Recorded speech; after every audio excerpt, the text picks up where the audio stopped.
അസ്സലാമു അലൈക്കും വറഹ്മത്തുള്ളാഹി വബറകാതുഹു. ബഹുമാനികളെ, ഒരു പുതിയ വർഷത്തിലേക്ക് നാം കടന്നിരിക്കുകയാണ്. ഒരു പുതിയ വർഷത്തിലേക്ക് നാം കടക്കുമ്പോൾ ചിന്തിക്കേണ്ട കാര്യങ്ങൾ എന്തൊക്കെയാണ്?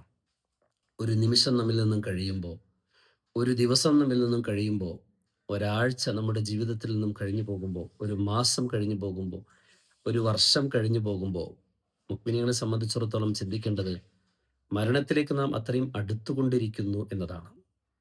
പരിധിവിട്ട ആഹ്ലാദങ്ങളും പുതുവർഷത്തിൻ്റെ പേരിൽ കാട്ടിക്കൂട്ടുന്ന കോലാഹലങ്ങളുമെല്ലാം നമുക്ക് യോജിച്ചതാണോ എന്ന് നാം ചിന്തിക്കേണ്ടതുണ്ട്. കാരണം അത്രയും കൂടി നാം മരണത്തോട് അടുത്തുകൊണ്ടിരിക്കുകയാണ്. ഓരോ ദിവസം തുടങ്ങുമ്പോഴും പ്രാർത്ഥനാ നിർഭരമായ നിലയിലായിരിക്കണമെന്നത് നബി സല്ലല്ലാഹു അലൈഹി വസല്ലമ തങ്ങൾ നമുക്ക് പഠിപ്പിച്ചു തന്നതല്ലേ. അപ്പോൾ ഒരു വർഷം തുടങ്ങുമ്പോഴും അങ്ങനെ തന്നെ പ്രാർത്ഥനയോടുകൂടെ ആയിരിക്കണം. മനസ്സറിഞ്ഞുകൊണ്ട് സന്തോഷവും സമാധാനവും നിറഞ്ഞ ഒരു ജീവിതം നമുക്കുണ്ടാകാൻ, അള്ളാഹുവിൽ പൊരുത്തപ്പെട്ട നിലയിൽ ജീവിതം നയിക്കാനുള്ള അവസരങ്ങൾ ഉണ്ടാകാൻ തൗഫീഖിന് വേണ്ടിയുള്ളതായ പ്രാർത്ഥന നബി സല്ലല്ലാഹു അലൈഹി വസല്ലമ തങ്ങൾ നമുക്ക് പഠിപ്പിച്ചു തന്നിട്ടുള്ളതല്ലേ. പണ്ഡിതന്മാർ പറയുന്നു, ഒരു വർഷം തുടങ്ങുന്ന സമയത്ത് നാം പ്രാർത്ഥിക്കേണ്ട ഒരു പ്രാർത്ഥനയുണ്ട്.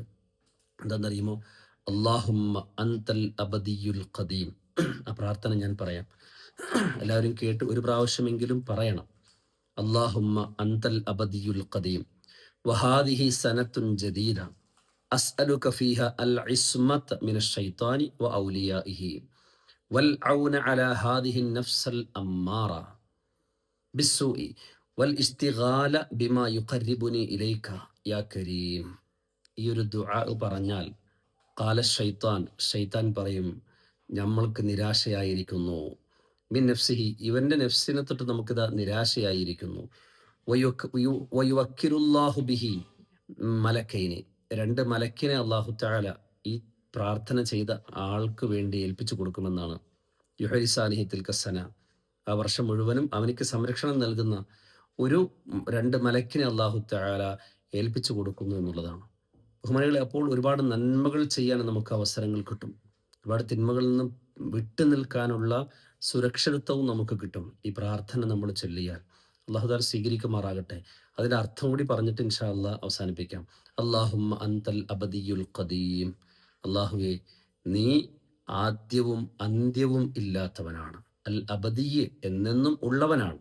അൽ ഖദീം, പണ്ടേ ഉള്ളവനാണ്. അതാണ് ആദ്യവും അന്ത്യവും ഇല്ലാത്തവനാണ്. വഹാദിഹി സനത്തുൻ ജദീദ, ഇതാ ഇതൊരു പുതിയൊരു വർഷമാണ്. അസ്അലുക ഫീഹ, ഈ വർഷത്തിൽ നിന്നോട് ഞാൻ ചോദിക്കുകയാണ്, അൽ ഇസ്മത മിനശ് ശൈത്വാനി വ ഔലിയാഇഹി, പിശാചിൽ നിന്നും അവൻ്റെ സഹായികളിൽ നിന്നുമുള്ളതായ സംരക്ഷണത്തെ, സുരക്ഷിതത്വത്തെ നിന്നോട് ഞാൻ ചോദിക്കുകയാണ്. വൽ ഔന അലാ ഹാദിഹി നഫ്സൽ അമ്മാറ, തിന്മയിലേക്ക് എന്നെ പ്രേരിപ്പിക്കുന്ന എൻ്റെ നെഫ്സിൻ്റെ ആ ശൈത്താനിയത്തിനെ തൊട്ടും നെഫ്സിൻ്റെ ഷെറിനെ തൊട്ടും നിന്നോട് ഞാൻ കാവല് തേടുകയാണ്. അതുപോലെ തന്നെ വൽ ഇസ്തിഗാല ബിമാ യുഖർരിബുനി ഇലൈക, നിന്നിലേക്ക് അടുപ്പിക്കുന്ന അമലുകൾ ചെയ്യാനും എനിക്ക് തൗഫീഖിനെ ഞാൻ നിന്നോട് ചോദിക്കുകയാണ്. യാ കരീം, ഔദാര്യവാനായ നാഥ. ഇതാണ് ആ പ്രാർത്ഥനയുടെ അർത്ഥം. എല്ലാവരും ഒരു പ്രാവശ്യമെങ്കിലും ഇന്നത്തെ ദിവസം ഈ പ്രാർത്ഥന പറയണം. അല്ലാഹു സുബ്ഹാനഹു വ തആല സന്തോഷവും സമാധാനവും ഉള്ളതായ ഒരു വർഷമായിട്ട് നമുക്കിതിനെ നൽകി അനുഗ്രഹിക്കുമാറാകട്ടെ. പരലോകത്തേക്ക് സമ്പാദിക്കാനുള്ള ഒരുപാട് അവസരങ്ങൾ നൽകി അള്ളാഹു നമുക്ക് ഈ വർഷത്തിൽ നമ്മെ അനുഗ്രഹിക്കുമാറാകട്ടെ. നമ്മുടെ അമലുകളെല്ലാം അള്ളാഹു സ്വീകരിക്കുമാറാകട്ടെ. നമ്മിൽ നിന്ന് മൺമറഞ്ഞവർക്ക് അള്ളാഹു മഗ്ഫിറത്തും റഹ്മത്തും നൽകുമാറാകട്ടെ. വാഖിറു ദഅവതി അനിൽ ഹംദുലില്ലാഹി റബ്ബിൽ ആലമീൻ.